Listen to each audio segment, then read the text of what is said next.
School ब्यागमा लघु औषधि ओसार पसार गर्ने तस्कर पक्राउ। गोप्य सूत्रहरूबाट प्राप्त जानकारीको आधारमा सिलिगुडी महानगर प्रहरीको न्यू जलपाइगुडी थानाको पुलिसले बुधबार राति नौकाघाट मोड नजिक छापा मारेर 50 बोतल कफ सिरप सहित एक युवकलाई पक्राउ गर्यो। पक्राउ परेको युवकको नाम सद्दाम हुसेन उर्फ बुलेट रहेको छ।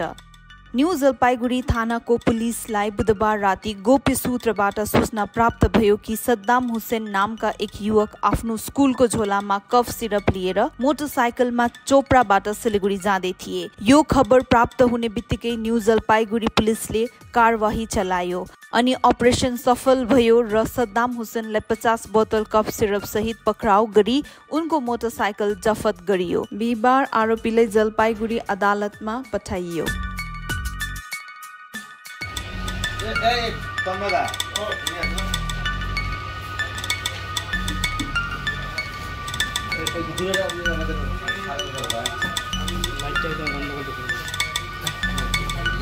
খারাপ হয়ে